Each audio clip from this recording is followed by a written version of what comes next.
हरे कृष्ण कृष्ण कृष्ण हरे राम राम राम हरे कृष्ण कृष्ण कृष्ण हरे हरे। गुरुर्ब्रह्मा गुरुर्विष्णु गुरुर्देवो महेश्वरा गुरु साक्षात् परब्रह्म तस्मै श्री गुरुवे नमः। ब्रह्मानन्दं परम सुखदं केवलं ज्ञानमूर्तिं द्वन्द्वातीतं गगनसदृशं तत्त्वमस्यादिलक्ष्यम् एकं नित्यं विमलम् अचलं सर्वधी साक्षिभूतं भावातीतं त्रिगुणरहितं सद्गुरुं तं नमामि। वसुदेवसुतं देवं कंसचाणूरमर्दनं देवकी परमानन्दं कृष्णं वन्दे जगद्गुरुं। गोपाल कृष्ण भगवान की जय। राजाधिराज सद्गुरुनाथ भाव साहेब महाराज की जय। राजाधिराज सद्गुरुनाथ सिद्धरामेश्वर महाराज की जय। राजाधिराज सद्गुरुनाथ भोलोपंत महाराज की जय। राजाधिराज सद्गुरुनाथ शिवराम महाराज की जय। राजाधिराज सद्गुरुनाथ स्वामी सुखदेव महाराज की जय। जय जय रघुवीर समर्थ श्री गुरुदेव दत्त श्री गुरुदेव दत्त श्री गुरुदेव दत्त।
सद्गुरुनाथ महाराज की जय। कल के दिन हमने देखा है धर्म में समाधि के विषय में। इसके आगे 30वां श्लोक है, यह भी धर्म में समाधि के विषय में कहता है। ततः क्लेश कर्म निवृत्ति, अर्थात धर्म में समाधि सिद्ध होने पर जब अविद्यादि 5 क्लेश शुभ अशुभ मिश्र और इनके विविध त्रिविध कर्म से पूर्णोत्पाह निवृत्ति हो जाती है। छोटा सा श्लोक है कि धर्मवेद समाधि सिद्ध होने पर अविद्यादि 5 क्लेश शुभ अशुभ और मिश्र इनके 3 प्रकार के जो कर्म जो हैं वो पूर्णतः निवृत्त हो जाते हैं, उनमें कोई भी प्रकार की बाधा नहीं होती है। इस प्रकार उन्होंने कहा है कि धर्मवेद समाधि सिद्ध होने पर अविद्या, अस्मिता, राग, द्वेष और अभिनिवेश, ये जो 5 क्लेश हैं ये पूर्णतः से निवृत्त होते हैं। और ये 5 क्लेश शुभ अशुभ और मिश्र प्रकार के कर्म, इनकी निवृत्ति पूर्णतः हो जाती है। कोई भी प्रकार का क्लेश वहां रहता नहीं है। और इस प्रकार के पूर्ण वैराग्य होने से प्रत्यंतर रहित आत्म साक्षात्कार होने वाला योगी चित्त के भीतर अविद्यादि 5 क्लेशों का कोई भी प्रकार का उदय उसके भीतर नहीं होता है, कोई भी प्रकार का उदय उसके भीतर नहीं होता है, और उसकी क्लेश निवृत्ति हो जाती है। और क्लेश की निवृत्ति होने से कर्म की भी निवृत्ति अपने आप हो जाती है, कर्म की भी निवृत्ति वहीं पर हो जाती है। और इस कारण से कि इस प्रकार, अगर इस प्रकार से उसने कहा है कि देहेंद्रियों के द्वारा निवृत्त कर्म करने वाला योगी समस्त लोक दृष्टि के भीतर योगियों का कोई भी संबंध वहां पर नहीं रहता है, कोई संबंध उसके भीतर नहीं रहता। तब वहां विदेही मुक्ति प्राप्त करने वाला शरीर सिर्फ दिखता है, परंतु उसका शरीर के द्वारा जो जगन्मात्र कार्य होते हैं वहां उसके भीतर नहीं रहते। इसका अर्थ यह है कि इस प्रकार पदार्थ भाविनी तीसरी ज्ञान भूमिका, पदार्थ भाविनी तीसरी ज्ञान भूमिका पर धर्म में समाधि सिद्ध होने से समाधि के भीतर होने वाले वित्थान, कोई भी प्रकार का वित्थान वहां पर नहीं होता है, क्वचित अचानक संभवों के भीतर हो जाता है, हमेशा नहीं होता है, परंतु उसके भीतर पड़ता वित्थान उसका बाह्य जगत गेय उसके भीतर अपने आप हो जाता है। ये अगले श्लोक में उसने कहा है, अगले श्लोक में उसने कहा है 31वें श्लोक में, तदा तदा सर्वावरणम लापेतस्य ज्ञानश्चादन्ते यमरूपम। इसके लिए उसने कहा है कि धर्म में समाधि चित्त के ज्ञान के आवृत होने से क्लेश रूप मल कर्म वहां पर नहीं रहते, कोई भी अवस्था उसके लिए परेशानी नहीं होती है। और इसके भीतर ज्ञान के आनंद वृत्ति वहां पर अखंड वृत्ति होने से, प्राप्त होने से उसको कोई भी प्रकार की ज्ञान की अपेक्षा नहीं रहती है, समस्त ज्ञान उसके प्राप्त हो जाता है। और इस प्रकार की पंच तन्मात्राओं का एकत्रीकरण होने से चित्त जो होता है पूर्ण समाधि के भीतर अवस्था के अंदर, धर्ममेक समाधि के अंदर रहता है।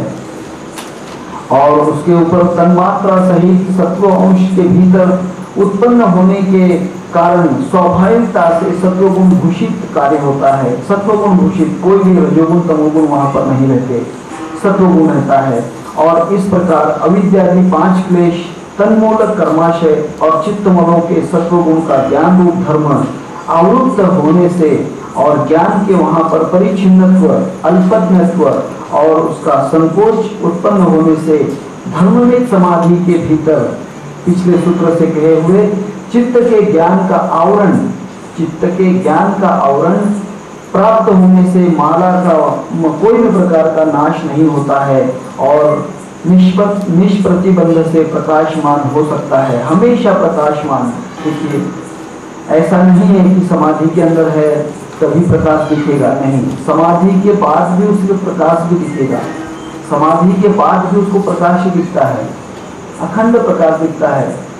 अगर उसकी दूसरी कहीं पर दृष्टि देखेंगे तो प्रकाश ही दिखेगा, जो भी चीज देखोगे प्रकाश ही दिखेगा, ये अवस्था उसकी हो जाती है। अर्थात तो उसके ज्ञान के परिच्छिन्नत्व, अल्पज्ञ से संकुचित धर्म, उसके वहां पर अनंत उसका धर्म आ जाता है, अनंत उसका धर्म, परिच्छिन्नत्व और अल्पज्ञत्व वहां पर नहीं रहता है, पूर्णतः से अनंत वहां पर हो जाता है। और इसके प्रकार का नवीन धर्म वहां से अनंत आचरक उसका मलों का नाश फिर प्रकट होता नहीं है। और इस प्रकार परिशिष्ट स्थान ज्ञान भूमि के ऊपर योगियों के प्रारब्धवश परतः वित्थान और उसके भीतर चित्त की ज्ञान सर्वता द्योतमान होने से कोई का प्रकार का ज्ञान अल्पतः से ज्ञात रहता नहीं है, ऐसा नहीं है, कोई प्रकार का अज्ञान रहता ही नहीं है, समस्त ज्ञान हो जाता है। और इस प्रकार समष्टिभूत महतत्व के वेष्टिभूत होने से अस्मि, मैं हूँ, इस प्रकार का वहां पूर्ण अवस्था प्राप्त हो जाती है। तब इस प्रकार उसने ये कहा है, उसने इस प्रकार ये कहा है कि चित्त के भीतर इस प्रकार का कार्य होने से, सत्वगुण के चित्त उत्पन्न होने से और उसके प्रकाशशीलता स्वभावतः के भीतर चित्तगत अविद्यादि 5 क्लेश शुभ अशुभ इस प्रकार के आवरण और प्रकाशशीलता वहां पर ढकी हुई रहती है। और 5 ज्ञानेंद्रियां इसके भीतर प्रकाश किरण जिनके उसको व्यापते हैं और ज्ञात हो जाता है कि वह ज्ञात कक्षा के बाहर है, उसका कार्य कक्षा के बाहर है। अभी हम सब कक्षा के अंदर हैं, पूर्ण मनुष्य कक्षाओं के अंदर है, हम बंधन के अंदर हैं, परंतु ये मुक्त हो जाता है, इसलिए उसको कोई भी कक्षा के बाहर हो जाता है। इसी प्रकार उसने कहा है किसी भी ज्ञान के अनंत से ज्ञेय अल्प वहां पर किस प्रकार होता है। ज्ञान सर्वज्ञेय पदार्थों के व्याप्ते हुए और ज्ञान व्यापक होने से ज्ञेय और उसका व्याप्य हो जाता है। व्याप्य पदार्थ पदार्थ के आगे अल्पज्ञ हो जाते हैं, पूर्ण वस्तु अल्पज्ञ हो जाती है, उसके भीतर कुछ भी दूसरी अवस्था नहीं रहती है। तब अल्पज्ञ होने से समस्त चीजें उसको सूक्ष्म दिखती हैं और उसको प्रकाश ज्यादा दिखता है, दूसरा कुछ भी नहीं।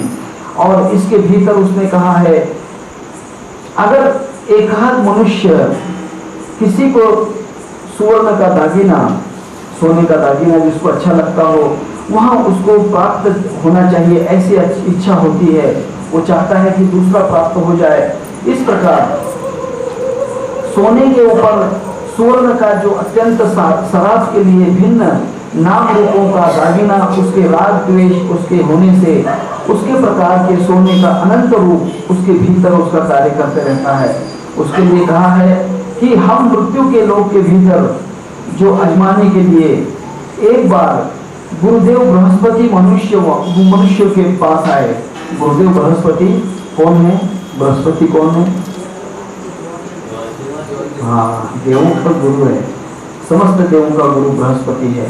और उसने देव गुरु बृहस्पति मनुष्य रूप पृथ्वी पर आकर आए और उन्होंने कुम्हार के वहां पर एक बार जब वो आए तो उन्होंने कुम्हार के वहां पर पशु पक्षी मनुष्य देवता अत्यंत वहां पर चित्र देखे। एक बार बृहस्पति वहां पर आए, कुम्हार के वहां पर गए, कुम्हार के वहां देखा समस्त पशु पक्षी मनुष्य देवी देवता समस्त मूर्तियां देखी। उन्होंने देखा कि कमाल की बात है। फिर देवताओं के जो चित्र थे, देवों का गुरु वहां का भी चित्र था, बृहस्पति का भी चित्र था उसके पास। किसका? खुद बृहस्पति का भी चित्र था। और इसके अत्यंत इसके मानने से अत्यंत जो बातें हैं परखने के लिए उत्तम साधन है। इस प्रकार का विचार करने से देव गुरु वहां पर रुक गए। उसने कहा कि देखते हैं क्या करता है, कुम्हार क्या करता है। तब उसने रुक गए, वहां पर बृहस्पति रुक गए और उसने कुम्हार के चित्रों के पशु पक्षी मनुष्य उन चित्रों के अत्यंत भाव पूछे। उसका क्या क्या भाव, किस प्रकार से आप बेचना चाहते हैं, ये भाव पूछे। तब उसने कहा कि देवताओं के चित्र, देव गुरु के चित्र और उसके अनंत अनंत प्रकार के चित्र, इसके भीतर उसने पूछा कि ये चीज किस प्रकार से आप बेचना चाहते हैं, मुझे बतलाइए। तब उसने कहा, कुम्हार कहता है कि फिक्र मत करो, मेरे पास पशु पक्षी मनुष्य समस्त प्रकार के चित्र हैं, परंतु देव गुरु का जो चौथा चित्र है, देव गुरु का चौथा चित्र वो बड़ा ही विशिष्ट है और मैं उसे अपने सौलत के लिए बिना मूल्य देता हूं। मैं समस्त चित्र जो हैं पशु पक्षी देवी देवता समस्त, परंतु देव का गुरु है, वो चित्र सबको मूल्य दूंगा, फुकट में दे दूंगा, उसके लिए कोई प्रकार की चिंता नहीं है। इस विचार से उसने कमाल किया, मेरे पास में गुरु का जो चित्र है, श्री गुरु का चित्र फुकट में कैसे दे दिया, ये क्यों कहा है। और इसलिए उसने कहा कि कमाल की बात है। तब उसने कहा कि उदाहरण के देव गुरुओं के उच्च नीच उसकी कल्पना की कुयुक्त विकल्प भावना, उसके पशु पक्षी मनुष्य देवी देवता जो थे और इसके भीतर अनेकत्व की बातें जो थी और उसके कुम्हार के भीतर मिट्टी के चित्र थे और समस्त बातें उसको उत्तर में कही। और इसलिए उसने कहा कि अंतर मेरे अंदर समस्त आत्म साक्षात्कार की बात पहुंच चुकी है और इस प्रकार के चित्र से पूर्ण सर्व विकल्पता है और निर्विकल्प अवस्था में किसी भी प्रकार की चित्र के अंदर मेरे मन कल्पित अवस्था नहीं है। श्री गुरु का जो चित्र है ये मैं फुकट में दे दूंगा, क्यों कि मेरे पास में श्री गुरु का जो चित्र है यहाँ विकल्प रहित है, घोड़ा, हाथी, पशु, पक्षी, देवी, देवता, यक्ष, गंधर्व, किन्नर, इनके चित्र तो मैं फुकट में नहीं दूंगा, श्री गुरु का चित्र मैं फुकट दे दूंगा। तब उसने कहा है कि इस प्रकार जो है मेरे पास में पूर्णतः से ज्ञान मालूम हो चुका है। और इस प्रकार जो उसने कहा है, अज्ञान मूलक सर्व विकल्प भ्रम रूप होते हैं, अज्ञान मूलक समस्त भ्रम रूप होते हैं, ये बात भ्रम मूलक होते हैं। भ्रम के अधिष्ठान के ऊपर विशेष ज्ञान, भ्रम निराश उसका विकल्प की निवृत्ति होती है, भ्रम का निराश कर देना, भ्रम का नष्ट कर देना। और इसके ऊपर अत्यंत प्रकार का जो भ्रम होता है, अगर रस्सी के ऊपर सांप दिखता है तो भी भ्रम हो जाता है। इस प्रकार उसने कहा है कि जीवन मुक्त योगी सत्वापत्ति और असंसक्ति, इसके वर्णन किए हुए ज्ञान भूमिका के ऊपर पदार्थ भाविनी भूमिका पर स्थित रहता है, पदार्थ भाविनी भूमिका पर स्थित रहता है। उस अवस्था के धर्मवेद समाधि के भीतर, उस अवस्था में धर्मवेद समाधि के भीतर स्वतः वित्थान नहीं होता, उसके भीतर वित्थान नहीं होता, परंतु परतः वित्थान संभव के भीतर लोक दृष्टि से ऐसा लगता है कि ये वित्थान है। नहीं, वित्थान में मनुष्य नहीं पड़ता है। पूर्ण धर्मवेद समाधि के भीतर मनुष्य कोई भी जो योगी अवस्था में जाता है, फिर वो उसके भीतर धर्मवेद समाधि के भीतर वित्थान दशा में नहीं आता है, अर्थात समाधि टूटती नहीं है। वो संसार सब कुछ करेगा परंतु उसकी समाधि टूटती नहीं, अखंड समाधि रहती है। इसीलिए उसने कहा है, इस प्रकार योगी वित्थित होता है, ये समाहित होता है, उसकी चित्त की कैवल्य प्राभारता अखंडित रहती है, चित्त की अवस्था अखंड रहती है। अगर मैं जो कुछ कर्म करता हूँ, झगड़े करता हूँ, प्रेम करता हूँ, जो भी कर्म करता हूँ, परंतु वो अवस्था उसकी नष्ट नहीं होती, योगियों की अवस्था नष्ट नहीं होती। तथापि लोक दृष्टि से क्या नहीं होना, लोक दृष्टि तो होते हैं कि नहीं ये तो झगड़े कर रहा है, ये व्यक्ति तो बहुत गलत काम कर रहा है, ये व्यक्ति के विचार जो होते हैं लोक दृष्टि से होता है। योगी कभी समाहितता को उसके प्राप्त वित्थान दशा में अवस्था में भीतर नहीं होता, वित्थान उसके भीतर नहीं होता है। कभी आसन स्थित होने से निश्चित देहातीत अवस्था के भीतर स्थूल देह के द्वारा स्नान, शौच, भिक्षा इत्यादि व्यापार करते दिखता है। मनुष्य क्या करता है, स्नान करना, शौच करना, भिक्षा मांगना, समस्त कार्य दिखता है। फिर तो ये मनुष्य योग समाधि में नहीं होगा, ऐसा सोचते हैं, लेकिन नहीं, वो धर्ममेध समाधि के भीतर, हमेशा धर्ममेध समाधि के भीतर पूर्ण अवस्था के अंदर रहता है, वित्थान अवस्था नहीं रहती है। इसका व्यापार करते हुए पूर्ण जगत के अंदर जगत प्रीति के होते हुए अलग प्रकार के भान होते हैं, अलग प्रकार की कल्पना हो जाती है। इसके भीतर उसने कहा है कि बाह्य पदार्थ ज्ञेय होते हैं, उसके भीतर ज्ञान उसके भीतर होता है और ज्ञाता उसके भीतर ज्ञाता वहां पर होता है। पदार्थ भाविनी भूमिका के भीतर योगियों के परतः वित्थान उसके होने से ज्ञाता, ज्ञेय और ज्ञान और उसकी त्रिपुटी वहां के प्रमाण हो जाती है। और उसके त्रिपुटी सूत्र के आगे कहा है कि योगियों के जो चित्त होते हैं, असोनी संसारी जीवनी वेद करी वेद शास्त्र उभारी बाह्य सखा, ये जो अवस्था होती है बहुत अलग अवस्था होती है। योगी का चित्त योग के भीतर कार्य करने से अज्ञान के भीतर फंसता है। ये सप्त ज्ञान की भूमिकाएं कही हैं। इसके भीतर महातत्वों में विलीन होकर विदेह मुक्ति प्राप्त होने तक मनुष्य जो हो जाता है, योगियों का चित्त अत्यंत पूर्णतः से समाधिस्थ होने के भीतर फिर भी फंस जाता है, परंतु उस प्रकार महातत्वों में विलीन होने के भीतर विदेह मुक्ति प्राप्त होने तक, विदेह मुक्ति प्राप्त होने पर ज्ञान की 7 भूमिकाएं उसको प्राप्त होती हैं। पहले कही थी ज्ञान की भूमिकाएं, ये 7 भूमिकाएं उसको भीतर होती हैं। उसके भीतर उसने कही है कि 7 भूमिकाएं चित्त का विकास अपने आप, क्लेश कर्म चित्तमल और धीरे धीरे उसका विकास होते होते अत्यंत मानना के भीतर सत्व गुण बढ़ते रहता है, धीरे धीरे सत्व गुण बढ़ते रहता है। और उसका ज्ञान सत्व के भीतर, उसके भीतर सत्वात् संजायते ज्ञानम, सत्व गुण के पूर्ण ज्ञान प्राप्त हो जाता है। सिद्धांत के अनुसार कार्य कारण संबंध और अत्यंत सत्व वृद्धि, उसके भीतर ज्ञान की वृद्धि होती है। आत्मा में तत्व प्रधान पूर्णतः से वो जानता है। और इस प्रकार उसने कहा है, इस प्रकार की 7 ही ज्ञान भूमि का चित्त के भीतर क्रमशः विकास होता रहता है, धीरे धीरे विकास होता है। अगर आपको ज्ञान की भूमिकाएं कहेंगे तो, परंतु ज्ञान की भूमिकाएं जो होती हैं ये चित्त के भीतर धीरे धीरे कार्य करेंगी, धीरे धीरे कार्य करेंगी।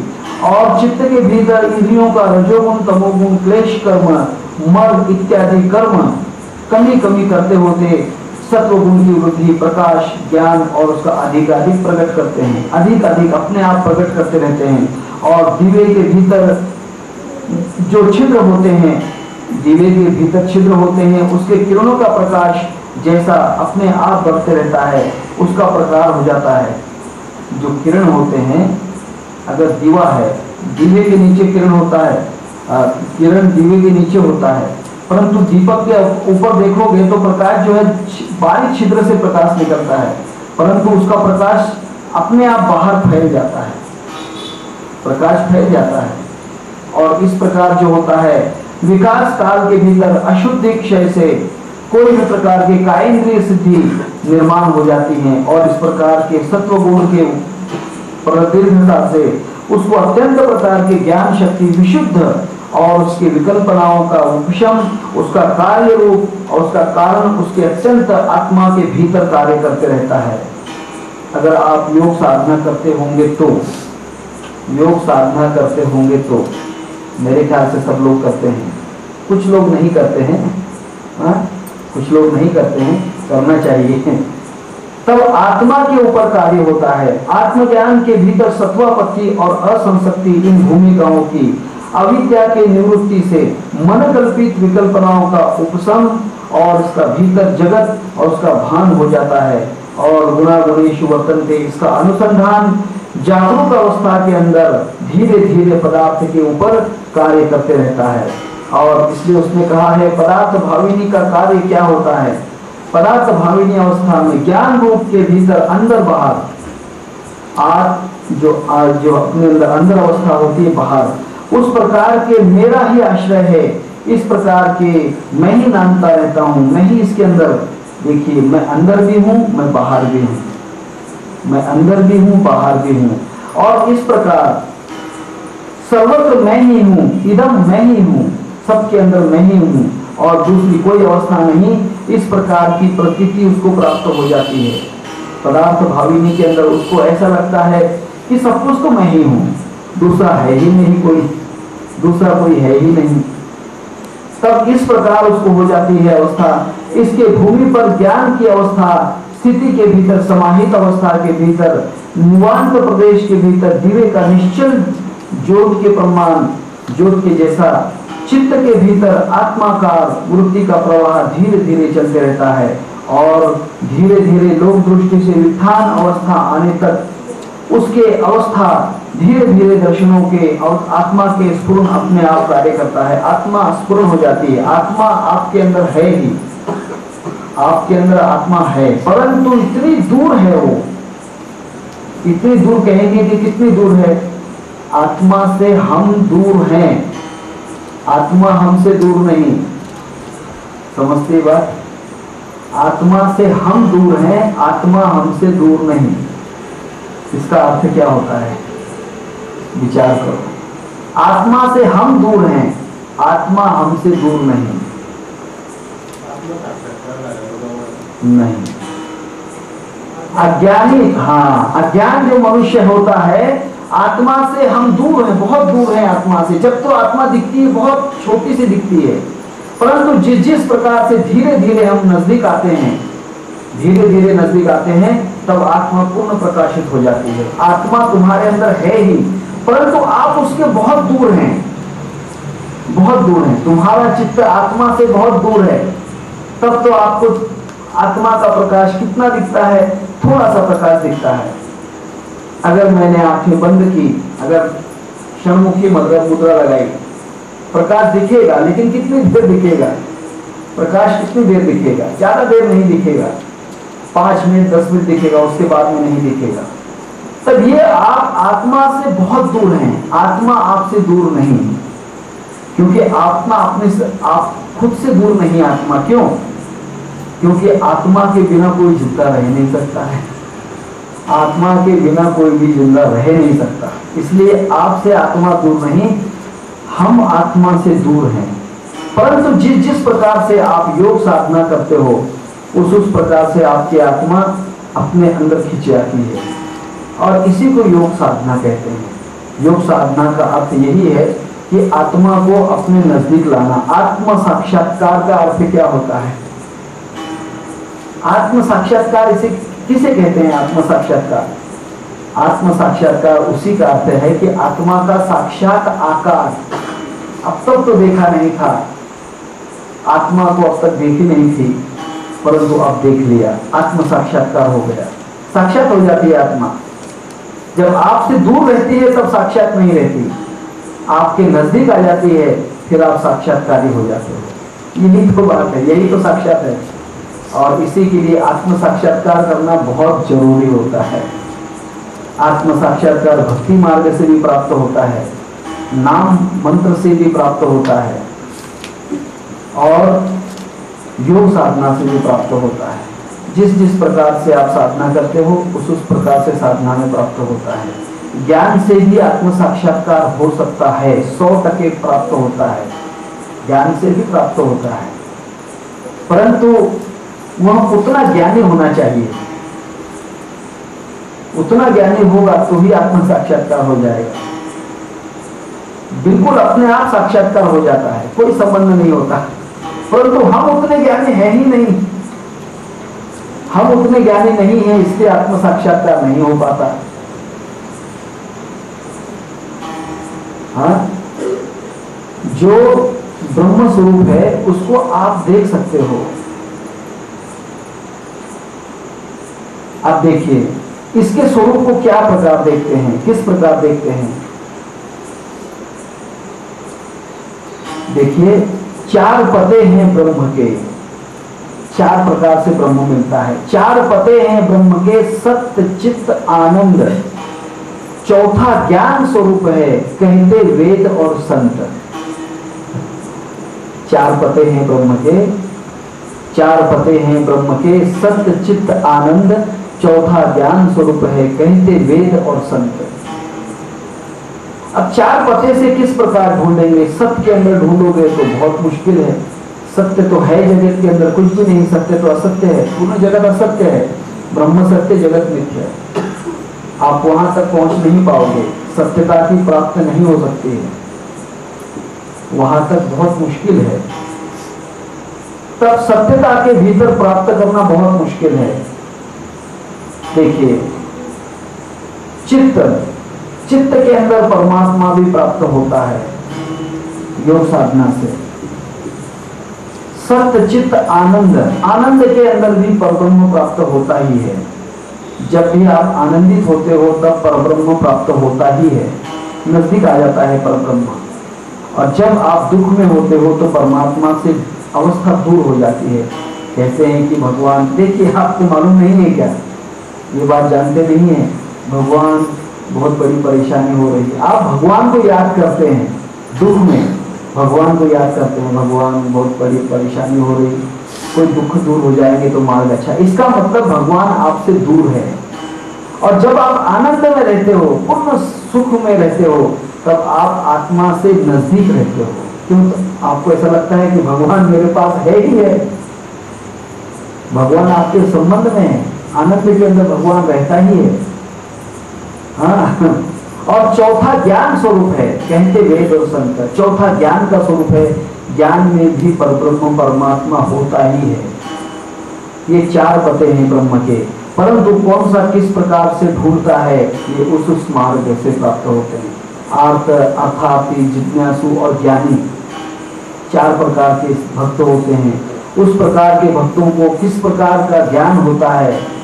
कोई भक्ति वाले करते हैं तो भक्ति वाले करने में कोई प्राप्ति है ही नहीं, ऐसी बात नहीं है, होती है भक्ति प्राप्त, परंतु उस साधना से करोगे तो, उस साधना से अगर 7 दिन में अगर नहीं प्राप्ति होगी तो बिल्कुल 100% प्राप्ति हो जाएगी 7 दिन के भीतर। भक्ति मार्ग के अंदर, भक्ति मार्ग में 7 दिन में, 7 मिनट के अंदर नहीं, 7 क्षण में प्राप्ति हो जाती है। देवाची द्वारी उभा क्षण भरी, एक क्षण रुक जाओ, लेकिन हम रुकते नहीं, हम रुकते नहीं। हम कहते हैं कि और आगे चलना है, ये करना है, वो करना है, ऐसा करना है, वैसा करना है। कोई प्रकार से भक्त रुकता ही नहीं है। अगर एक क्षण रुक जाएगा तो परब्रह्म प्राप्त हो जाएगा। प्राप्ति इसीलिए नहीं होती। देवाची द्वारी उभा क्षण भरी, तेने मुक्ति चारी साधिए गया।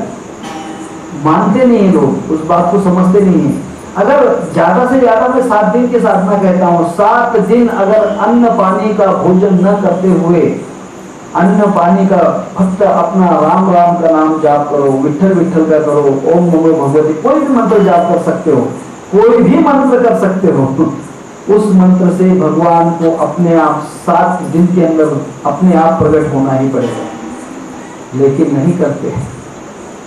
हाँ, बहुत कठिन है। 7 दिन तक बिना अन्न बिना पानी कुछ प्रकार का, मर गए तो मर गए। योग साधना तो 40 दिन की कही है, 40 दिन के भीतर पूर्ण साक्षात्कार हो जाता है, पूर्ण साक्षात्कार 40 दिन के भीतर। लेकिन दृढ़ शक्तिपात होना चाहिए, वो अवस्था। 40 दिन तो बहुत कठिन है, परंतु भक्ति मार्ग में 7 दिन के भीतर प्राप्ति हो जाती है। बहुत कठिन कुछ भी नहीं है, कुछ भी कठिन नहीं है, परंतु हमारे 7 दिन तक बैठने की अवस्था है क्या? हम 7 क्षण बैठ नहीं सकते। देखिए, आप करके देखिए, मैं बोलता हूं कि करके देखिए। 7 दिन तक बिना अन्न पानी का, जब सूरज निकलता है, सुबह का 4 बजे सूरज निकलता है, वहां से लेकर 7वें दिन सुबह का सूरज, वहां से आपको साक्षात्कार हो जाएंगे। मीराबाई ने यही किया, मीराबाई ने यही किया। मीराबाई का एक कौन था मालूम? झाड़ू लगाने वाला भंगी। भंगी ने एक बार उसने कहा कि पत्नी करना है तो मीराबाई को। वो तो राजे की पत्नी थी, राजा की पत्नी थी। उसने कहा कि मीराबाई को पत्नी करूंगा। उसने कहा कि बेचारा बोल नहीं सकता था, राजा की पत्नी को पत्नी कैसे करूंगा, बोल नहीं सकता था। उसने माँ से कहा कि देखो, मुझे मीरा से कोई भी बात कर दो, कुछ भी करवा दो, मीरा को मुझे पत्नी करना ही है। उसने कहा कि बहुत मुश्किल है, कमाल की बात है, ये तो राजा की रानी है, इसको कैसी बात कहो? तो उसने कहा कि नहीं, मैं मर जाऊंगा, लेकिन मुझे पत्नी उसको ही करना। उसने कहा कि एक बार बूढ़ी माता जो थी वो आ गई। उसने कहा कि मैं झाड़ू लगाने आई हूँ। उसने कहा कि तुम कौन हो? मैं उसकी बेटे की माँ हूँ। उसने कहा कि तुम क्यों आई? उसने कहा कि बेचारा अन्न पानी नहीं खा रहा है, कुछ भी नहीं करता है, बिल्कुल सोया हुआ रहता है। ठीक है, कोई बात नहीं। उसने कहा कि एक बात है, किस वजह से, क्या बीमारी है उसे? उसने कहा कि बीमारी तो बहुत परेशानी की बीमारी है, ये बीमारी इतनी कठिन है कि इसका कोई उपाय ही नहीं है। उसने कहा कि ऐसी बात नहीं है, अगर तुम चाहती हो तो इसका उपाय हो सकता है, उपाय हो सकता है। उसने कहा कि उपाय के लिए क्या करें? तुम तो उसका उपाय तुम हो, दूसरा कोई है ही नहीं। कौन कहती है? बूढ़ी कहती है, उसका उपाय तो तुम हो। उसने कहा कि मैं कैसे हूं उसका उपाय? उसने कहा कि तुम ही उपाय पर, तुम्हारे बिना उपाय नहीं हो सकता। उसने कहा कि बोलो क्या बात है? बात यह है कि मुझे एक बार करो, आप मुझे फांसी दे दो, परंतु मैं एक बात कहने के लिए आई हूं कि जब तक तुमसे विवाह नहीं करेगा तब तक उसको प्राण गंवा देगा, लेकिन वो विवाह के बिना नहीं रहेगा। मैंने कहा कि बस इतनी सी बात, कोई बड़ी बात नहीं है, बुला लो उसे। उसने कहा कि बुला लो। आया लड़का। उसने कहा कि तुम विवाह करना चाहते हो मेरे साथ? देखिए, मैं तो आपसे कहता हूँ, मैं बहुत तमन्ना करता हूँ कि तुमसे विवाह, बहुत बड़ी बात, कोई चिंता की बात नहीं है, तुम विवाह करना चाहते हो, परंतु एक बात है, मेरी एक शर्त है, मेरी शरीयत से आपको 7 दिन तक भगवान का नाम जाप करना पड़ेगा, भगवान का नाम जाप करना पड़ेगा। उसने कहा कि किस प्रकार से? बस जाप करना है, बाकी कुछ नहीं। फिर 7 दिन के बाद विवाह करोगी? बिल्कुल तुम्हारे से विवाह हो जाएगा, कोई चिंता वाली बात नहीं। उसने कहा कि अच्छी बात। बस सुबह आए, सुबह 4 बजे बिल्कुल नाम जप के लिए बैठ गए, भगवान श्री कृष्ण के मंदिर के सामने बैठ गए। ओम नमो भगवते वासुदेवाय, ओम नमो भगवते वासुदेवाय। इस प्रकार का जाप करते करते उसे कब समाधि लग गई किसको पता ही नहीं। मीराबाई को पता नहीं। 7 दिन हो गए, 7 दिन हो गए, उसको कोई पता नहीं। उसने कहा कि क्या कर रहा है, कहीं भाग तो नहीं गया? उसने कहा नहीं, ये भागा नहीं है, ये तो समाधिस्थ हो गया। उसने कहा कि बहुत अच्छी बात है। जैसे ही वो पूर्ण जागरूक हुआ, 7 दिन के भीतर जागरूक हुआ, उसने कहा कि बस तुम मेरी माँ हो, दूसरी कोई बात नहीं, तुम तो मेरी माता जी हो। उसने कहा कि तुम मुझसे विवाह करना चाहते थे, मैं विवाह कब करना चाहता था, ये तो बात मुझे याद ही नहीं। भंगी कहता है कि मैं तो, मुझे मालूम नहीं कि मैं तुमसे विवाह करना चाहता था। उसने कहा कि तुम पागल बात करते हो, तुम मुझसे विवाह कर लो। उसने कहा कि नहीं नहीं, तुम तो मेरी माँ हो, पूर्ण समस्त मेरी माता है, पूर्ण समस्त, जो पूर्ण जगत मेरी माता है। उसने कहा कि तुम सच बात कहते हो? बिल्कुल सत्य बात है। उसने कहा कि ठीक है, ये तुम्हारी बात सिद्धता हो गई, अब तुम भक्त बन गए, तुम भक्त हो गए। इसी बात जो होती है अवस्था, भगवान की अवस्था 7 दिन में प्राप्त हो जाती है। परंतु उतनी साधना करने वाला व्यक्ति चाहिए। मनुष्य बेहोश भी हो सकता है, कमजोर अवस्था से, पानी न पीने से, भूख न लगने से, अत्यंत। बाकी देखिए, अगर 8वां दिन पूर्ण हो गया आपको, 8वां दिन आपके 7 दिन पूरे होते हैं तो 8वें दिन रिजालुल गैब नाम की शक्ति प्राप्त हो जाती है। फिर आपको अन्न पानी की कोई आवश्यकता नहीं रहती, अपने आप अन्न पानी, अपने आप भोजन करवा देते हैं, पानी अपने आप आ जाता है, पेट में पानी अपने आप प्राप्त हो जाता है, भोजन अपने आप प्राप्त हो जाता है। ये साधनाएं हो जाती हैं, परंतु कोई नहीं कर सकता है, कोई नहीं कर सकता। ताकत करने वाले की चाहिए, कमजोरी करने वाले के भीतर होती है। भगवान तो कहता है कि मैं हाथ पसारे खड़ा हुआ हूं, मैं तो आपके लिए खड़ा हूं, बोलिए कब चाहिए आपको भगवान। परंतु हम नहीं कर पाते, हम इतने कमजोर हो जाते हैं कि भगवान की सुमरन भी नहीं करते। इसलिए योग साधना के भीतर मनुष्य कोई, योग साधना बहुत अच्छी है, भक्ति मार्ग बहुत कठिन है। भक्ति माही वो विघ्न है कि जय कोई बिरलाती होए, लाखों माही मिलते नहीं, करोड़ों माही होए। करोड़ों माही मिलते हैं तो एक हाथ मिलता है, मुश्किल से मिलता है।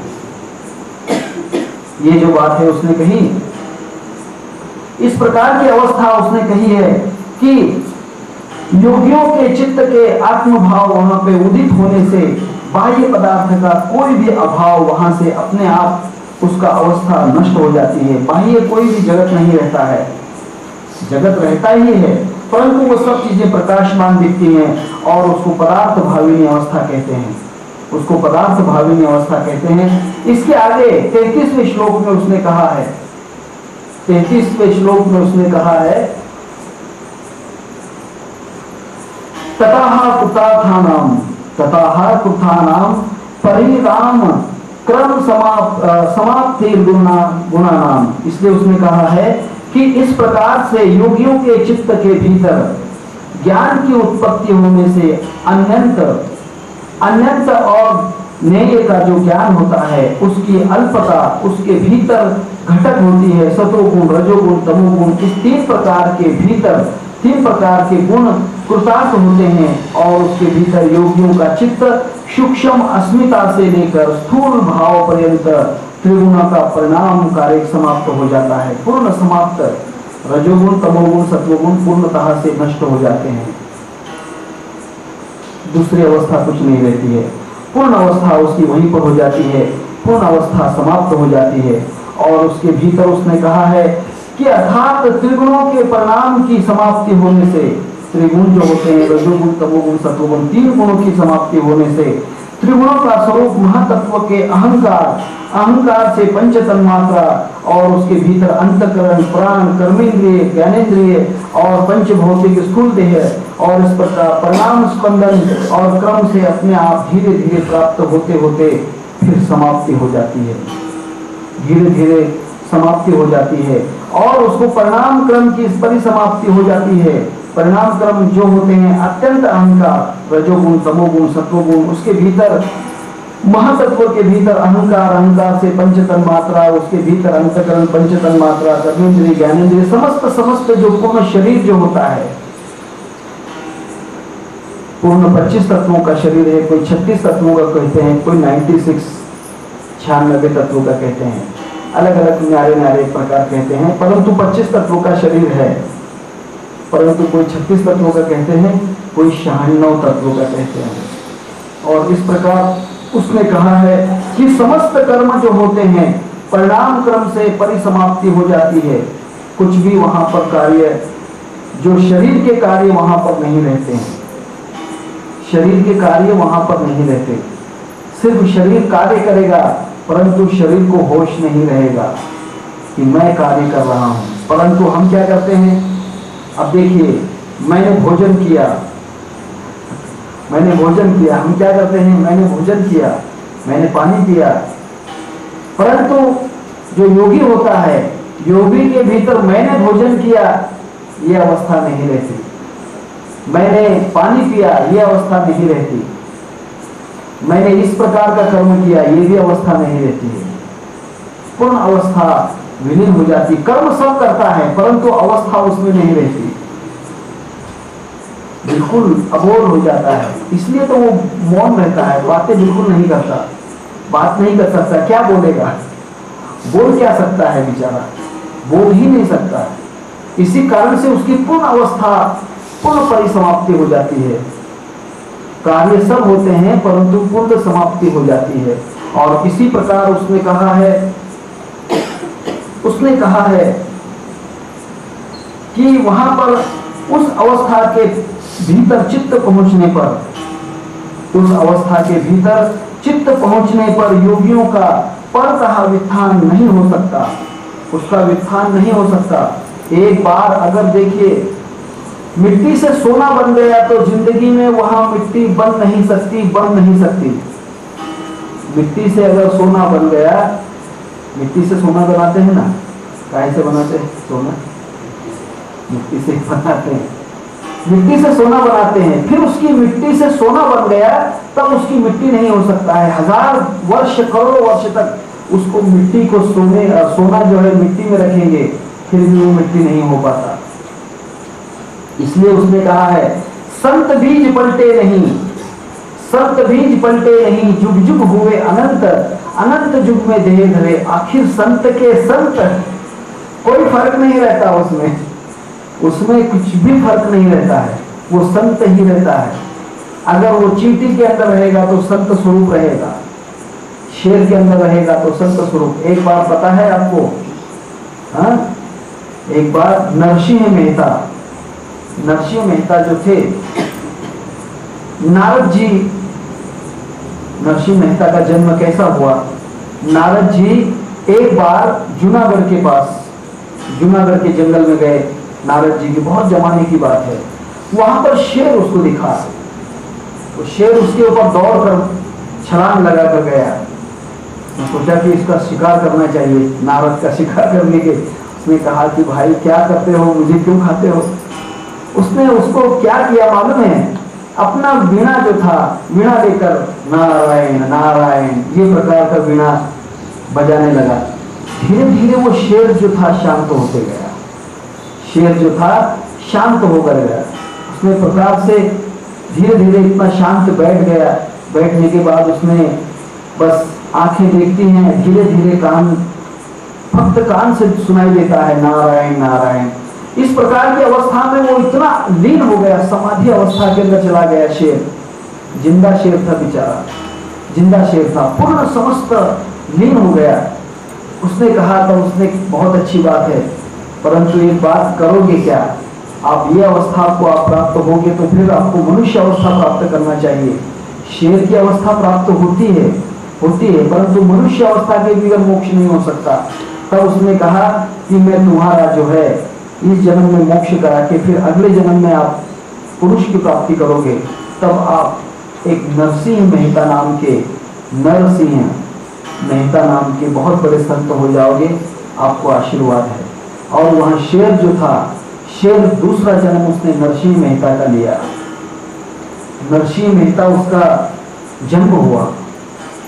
विचार करने की बात है, अपने आप हो जाता है, समस्त अपने आप कार्य हो जाते हैं, कोई चिंता वाली बात नहीं। चक्रधर स्वामी भी योगी थे, शेरों के साथ में रहते थे, कोई भी परेशानी नहीं थी। अगर उसके साथ रहते हैं तो कोई परेशानी नहीं थी, क्योंकि वो पहचानता है उस वक्त। अगर सांपों के साथ रहोगे तो आपको सांप पहचानेंगे, अगर आप सांप को बिल्कुल परेशानी करोगे तो वो आपको काटेगा। यही बात है, सांपों के मित्र बनो, शेर का मित्र बनो, ये सबसे बड़ी बात है। इसलिए उसने कहा है जो भी कार्य होता है उसके वहां पर अत्यंत कार्य हो जाते हैं। तब उसने कहा है कि वित्थान वहां पर प्राप्त नहीं हो पाता, और उसके कारण वित्थान होने से चित्त के भीतर, वित्थान के भीतर होने से चित्त के भीतर परिणाम स्पंद उसके भीतर अपने आप होते रहते हैं। देखिए, शेर जो था, नरसिंह मेहता शेर था, पिछले जन्म में शेर था, परंतु चित्त के अंदर परिणाम स्पंद होकर गए, उसके अंदर भगवान का जो नाम था उसका स्पंदन होकर गया। स्पंदन होने से वहां दूसरा जन्म उसके अंदर मनुष्य का प्राप्त किया। और इसके भीतर उसने कहा है कि वहां पर तुरीय अवस्था प्राप्त हो जाती है, और उसके भीतर प्रेरक वहां पर कुछ भी नहीं रहता है, उसके भीतर कोई रह नहीं सकता है। तुरीय अवस्था के भीतर कुछ भी नहीं। तुरीय साधन ब्रह्म को अहम ब्रह्मास्मि होए, तुरीयातीत अनुभव हो तो मैं तू रहा न कोई। तुरीयातीत अवस्था के अंदर सबसे बड़ी ज्ञान की सप्तम भूमिका तुरीय अवस्था है। तुरीय अवस्था में क्या होता है कि वहां पर कुछ भी प्रकार की वासनाएं नहीं रहती हैं, और इस प्रकार से योगी परम वित्थान के भीतर नहीं रहता। कोई प्रकार का वित्थान उसके अंदर, वित्थान समझते हो, वित्थान का अर्थ समझते हो, समाधि टूटना, नहीं तो बार बार वित्थान कहता हूं, ये शब्द पारिभाषिक है। समाधि टूटना यह शब्द नहीं है, परंतु आपके लिए कहता हूं। समाधि टूटना अर्थ होता है वित्थान दशा के अंदर जाना। समाधि का टूटना, उसका अर्थ वित्थान दशा में। परंतु जो होता है जब योगियों की समाधि टूटती ही नहीं, योगियों की पूर्ण अवस्था हो जाती है, तब वहां पर तुरीय का अवस्था पहुंच जाती है, और उसके चित्त की विकास की आखिरी स्थिति, झाले समाधान तुमचे देखी बेचैन, आता उठावे से मना, ये तो नाही नारायण, सुरवारी कपणे थे सापर लोकने, आता उठावे से मना, ये तो नाही नारायण। तुका म्हणे भोग गेला निवारला लाग, आता उठावे से मना, ये तो नाही नारायण। कुछ भी चिंता नहीं, कितने ही बार जन्मेगा फिर भी चिंता नहीं, कोई भी रूप बनेगा फिर भी चिंता नहीं। इस प्रकार जो होती है तुरीय अवस्था के भीतर, वहां के सातवीं भूमिका है। यहाँ आत्म साक्षात्कार की सातवीं ज्ञान भूमिका है। तुरीय अवस्था सातवीं ज्ञान भूमिका है। इसके भीतर स्थूल सूक्ष्म कारण उसके देह के मुक्त होने से तुरीय अवस्था प्राप्त हो जाती है। तुरीय अवस्था यह जो अवस्था है, देखिए एक भजन में कहा है, हम उन मुर्शद के यार हैं जो चौथे पद के वासी। संत दास का भजन है, उसने कहा है कि मैं उन मुर्शद, उसके गुरु का मैं शिष्य हूँ। हम उन मुर्शद के यार हैं जो चौथे पद के वासी। चौथा पद अगर प्राप्त हो गया तो मैं उनका शिष्य बनूंगा, नहीं तो नहीं। तुरीय अवस्था होगी तो ही। देखिए स्थूल देह, सूक्ष्म देह, कारण देह, स्थूल सूक्ष्म कारण, इसके परे जो होता है महाकारण, ये तुरीय अवस्था में प्राप्त होता है। तुरीय अवस्था में प्राप्त होता है। इसके भीतर उसने कहा है देहातीत मुक्त होने से तुरीय अवस्था के भीतर चौथा देह उन्मनी अवस्था प्राप्त हो जाती है। उन्मनी के भीतर कुछ भी नहीं रहता है। तुरिया के भीतर उन्मनी अवस्था, मन बिल्कुल ही नहीं रहता है, मन का कार्य खत्म हो जाता है। मन क्या होता है? मन उन्मनी अवस्था में प्राप्त हो जाता है, और इसके ज्ञान भूमिका में तुरीय अवस्था कहते हैं। और इसके लिए उसने कहा है, इसके सोपक्रम और निरुपक्रम उसके शीघ्र विपाकी और चिर विपाकी करने से दो प्रकार कहते हैं, शीघ्र विपाकी और चिर विपाकी, दो प्रकार कहे हैं। और संपूर्ण निरोध रूप और समाधि के भीतर और उसके योगियों के अधिमात्र तीव्र संवेग और शोक क्रम से फल होते हैं। शोक क्रम अधिमात्र संयोग, ये दो कार्य होते हैं। और इसके सामर्थ्य से योगी अत्यंत तुर्यगा भूमि पर आरूढ़ हो जाता है, तुर्यगा भूमिका के भीतर आरूढ़ हो जाता है। तब वहां पर कुछ भी अवस्था नहीं रहती, सब कुछ ब्रह्म ही ब्रह्म दिखता है, दूसरी कुछ अवस्था नहीं रहती। और उस योगियों के स्थूल शरीर से कर्माशयों से निर्माण होने वाले, स्थूल शरीर के भीतर कर्माशय से निर्माण होने वाले कर्माशय निरुपक्रम और चिर विपाकी कर्मों के भीतर अंतर्भूत रहता है। दो प्रकार के कर्म होते हैं, कर्माशय जो होते हैं निरुपक्रम और चिर विपाकी, दो प्रकार के कर्म होते हैं। और उसके भीतर नवीन देह, उसके कर्माशय का वहां पर कार्य नहीं रहता है, नवीन देह उसकी कोई आवश्यकता नहीं। वो जब चाहता है जब अपना देह बना सकता है, अपना देह जब चाहे जब बना सकता है। वो अगर मर जाता है तो मरने के बाद भी वहां उसी प्रकार का देह बना सकता है। अभी राम क्यों होते हैं, राम जो है, कृष्ण जो है, उनका देह प्रकट क्यों होता है? राम कृष्ण विठल गोविंद, इनका देह क्यों प्रकट होता है? वो तो जैसे के वैसे खड़े रहते हैं। कृष्ण साक्षात्कार, राम का साक्षात्कार क्यों हो जाता है? इसी कारण वहां तुरेगा अवस्था के भीतर हमेशा जब चाहे जब अपना शरीर निर्माण कर सकते हैं, अपना शरीर निर्माण कर सकते हैं, जब चाहे जब। यही अवस्था तुकाराम महाराज की थी, इसके आगे आएगा, यही अवस्था तुकाराम महाराज की थी। जब चाहे जब अपना शरीर जैसे वैसे प्रकट कर सकते हो, बिल्कुल जैसे के वैसे प्रकट सकते हो, कोई उसको प्रॉब्लम नहीं है। संत तुकाराम महाराज 150 साल बाद में, 150 साल हो गए थे, उसके बाद निरोबा राय के पास में गए, निरोबा राय के वहां पर प्रकट होकर गए। उसने कहा कि बोलिए क्या चाहिए? उसने कहा कि महाराज तुम कैसे आ गए? उसने कहा कि कोई चिंता वाली बात नहीं है, तुम बोलो क्या चाहते हो, विचार करो। हमेशा ये अवस्था हो जाती है तुरेगा अवस्था के भीतर। तब उसने कहा है, इस प्रकार के सामर्थ्य के भीतर योगी तुरेगा अवस्था के भीतर आरूढ़ रहता है, तुरेगा अवस्था के भीतर आरूढ़ रहता है। उसके योगियों का स्थूल शरीर कर्माशय के भीतर निर्माण करने से उसका कर्माशय निरुपक्रम और चिर विपाकी उसका कार्य अंतर्भूत रहता है। जब चाहे वह शरीर निर्माण कर सकता है, जब चाहे जब मिटा सकता है। शरीर निर्माण भी कर सकता है और मिटा भी सकता है। भगवान का शरीर जो होता है उसी प्रकार शरीर अपना भी हो जाता है। अगर आप उस अवस्था तक जाओगे तो जा सकते हो, बिल्कुल जा सकते हो, कोई कठिन बात नहीं है। मनुष्य के लिए ही कार्य किया है, मनुष्य का ही कार्य है, मनुष्य का ही कार्य है। मनुष्य के ये तो बनाया, संतों ने बनाया हुआ है, देवताओं ने बनाया हुआ नहीं है, ये ऋषियों ने बनाया हुआ प्रसाद है। इसलिए पतंजलि योग मुनि ने बनाया हुआ साधन, और इसके भीतर जो है मनुष्य के निर्माण होने के लिए ये साधन अपने आप प्राप्त हो जाता है।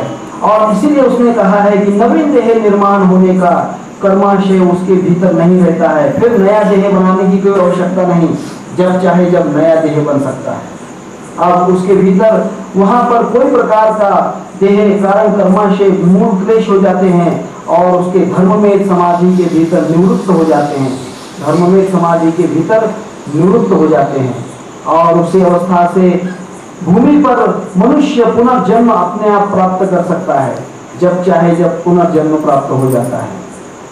अवतार तुम्हारा कारण उद्धराया जन्म महादोषी।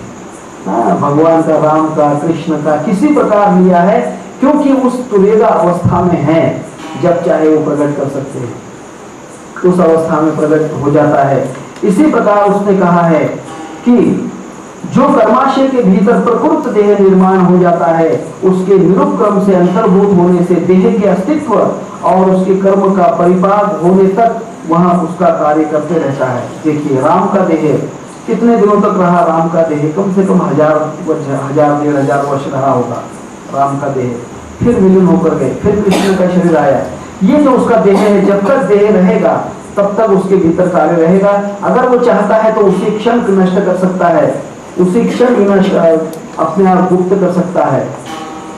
गुप्त होने का कार्य अलग है, गुप्त होने का शरीर का कार्य हम किसी को न दिखे, ये गुप्त होने का कार्य है।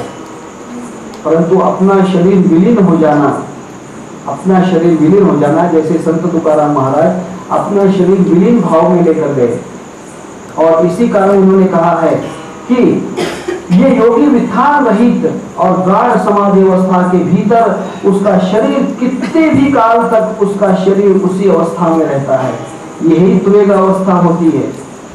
तुरीय अवस्था इसी को कहते हैं, तुरेग अवस्था यही अवस्था कितने दिनों तक रहेगा, करोड़ों वर्ष हो जाएंगे तब भी वो वैसा ही रहेगा, कोई उसमें फर्क नहीं, उसमें फर्क नहीं रहता है। और इसी प्रकार उसने कहा है कि त्रिगुणों के परिक्रम की समाप्ति होने के भीतर योगी का चित्त समाधि में पूर्णतः से निरुद्ध और उसके भीतर शरीर सृष्टि के भीतर नियम अनुसार विघटन हो जाता है, और उसके शरीर का प्राणों का वियोग धीरे धीरे जीवन पर्यंत अवस्था के भीतर रहता है। अपना आप शरीर जो होता है अखंड रहता है, और प्राण वियोग होते ही शरीर मृत हो जाता है, और योगियों की दृष्टि से विदेह मुक्ति प्राप्त हो जाती है। शरीर नष्ट होने से जो होता है, ये जो 33वां श्लोक है, ये बड़ा ही महत्वपूर्ण श्लोक है। इसके महत्व का पूर्ण श्लोक है। इसके 33वें श्लोक में क्षण प्रतियोगी परिणाम प्रांत निर्ग्राह्य क्रमाः, जब उसने कहा है कि यहाँ जो क्षण प्रतियोगी होता है, परिणाम क्रम से गुण क्षय प्रतियोगी, और उसके क्षणों की विलक्षण शक्ति, अनेक प्रकार की विलक्षण शक्ति प्रचय के भीतर रहता है, और उसके क्षण प्रतियोगिता के भीतर उसका जो विशिष्ट परिणाम प्रवाह होता है अपरांत और आखिर तक क्षण के निशेषत्व से ग्रहण किया जाता है, जो होता है अखंड। अखंड उसका शरीर जब चाहे जब प्रकट हो सकता है, जब चाहे जब विलीन हो सकता है। और यही प्रकार उसने कहा है, परिणाम क्रम से स्वरूप कहने वाले सूत्र बीच के अध्याय में कहे हैं, शास्त्रकारों के पद्धति से और किसी भी प्रकार के परिणाम स्वरूप पदार्थ के परिणाम स्वरूप लक्षण और व्याख्या उसके भीतर होने से उसकी व्याधि और उसका अत्यंत सिद्धांत चर्चा उसके भीतर की जाती है। और योगियों के उसने कहा है कि योग दर्शनकारों ने भी योग, चित्तवृत्ति, अभ्यास, वैराग्य, संप्रज्ञात संप्रज्ञात समाधि और दूसरा उसके आगे ज्ञान स्वरूप इसके भीतर कार्य किए हैं। उसके भीतर अखंड अखंड आखिरी का जो पद है उसके भीतर अंतिम सूत्र के भीतर कैवल्य, जीवन मुक्ति, विरह मुक्ति इत्यादि अत्यंत महत्वपूर्ण चर्चा इसके भीतर कही गई है। देखिए, कैवल्य मुक्ति, विरह मुक्ति और जीवन मुक्ति, ये अलग अलग प्रकार के मोक्ष हैं।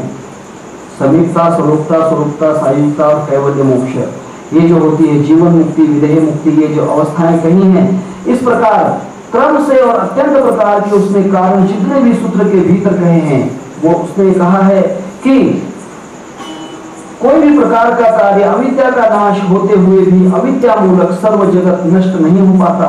इसका क्या कारण हो सकता है? इसका क्या कारण हो सकता है? देखिए, मैं समाधि में हूं, मैं पूर्ण ब्रह्म हो गया, पूर्ण जगत ब्रह्म दिखता है, परंतु मेरा शरीर जो है, मेरा शरीर नष्ट होने के बाद फिर ये जगत क्यों नहीं नष्ट होता? विचार करो, जगत नष्ट क्यों नहीं होता? आत्मा तो एक ही है ना, पूर्ण शरीर के अंदर आत्मा एक ही है। आसानी से बात, एक दृष्टांत ख्याल कर दिए, पंखा है, बल्ब है, ट्यूबलाइट है, जीरो बल्ब है, सब कुछ है। अगर मैंने जीरो बल्ब का बटन दबाया तो वह लाइट का बटन बंद हो जाएगा, ये पंखे चलते रहेंगे। अगर पंखे का बटन बंद किया तो पंखा बंद हो जाएगा, ट्यूबलाइट चलते रहेगा। इसी प्रकार जो कार्य है जगत के अंदर, यहाँ अखंड कार्य चलते रहता है। ऐसा अर्थ ये नहीं है कि हम मर गए तो सब मर गए, ऐसा अर्थ नहीं है, ये अर्थ नहीं है। बिजली का कार्य जो होता है मीटर एक ही होता है, परंतु जितने भी कार्य होते हैं अनंत देह के कार्य अलग अलग प्रकार के होते हैं। जैसे कि हम बिजली के बल्ब हैं, इतने कार्य समझ लो, हम बिजली के बल्ब के समान हैं। अगर हमारा बल्ब नष्ट हो गया तो खुद का बल्ब नष्ट हो जाएगा, परंतु दूसरों का बल्ब नष्ट नहीं होगा। इसी प्रकार से जो होते हैं कार्य, और यही बात उसमें कही है कि इस प्रकार से त्रिगुणों के कार्य के भीतर होते परिणाम क्रम की समाप्ति होती है। और इसकी शंका, त्रिगुणों के भीतर परिणाम क्रम की समाप्ति और उसके भीतर क्षण जीवन मुक्त के शरीर का प्राणो विकोसी वियोग, उसके भीतर शरीर अचेतन, उसका मृत्यु हो जाता है। मिथ्यान रहित समाधि अवस्था के भीतर अश्मकार तुल्य प्रत्यय होकर धीरे धीरे वहां उसके भीतर विलीन हो जाता है। परंतु सबका शरीर नष्ट नहीं होता है। अपना शरीर, एक अकेले का शरीर नष्ट हो जाएगा, सबका शरीर नष्ट नहीं। अभी राम भी थे, कृष्ण भी थे, नरसिंह थे, वामन अवतार थे, समस्त देवी का 24 अवतार थे, 24 अवतार थे। अगर फिर भी कृष्ण है, कृष्ण के सामने राम कैसे प्रकट हो गया? कृष्ण के सामने राम कैसे प्रकट होकर गया? सोचते हो कब हुआ? भागवत में कथा है, जामवंत की बात है। जामवंत के भीतर गुफा के अंदर लड़ने के लिए गया, लड़ने के लिए गया, श्री कृष्ण लड़ने के लिए गया। श्री कृष्ण और राम में कोई फर्क नहीं है, एक ही है। लड़ने के लिए गया। जब वहां पर उसने कहा कि कमाल की बात है, आप, मुझे ऐसा लगता है कि भगवान श्री कृष्ण तो नहीं, आप तो राम हो।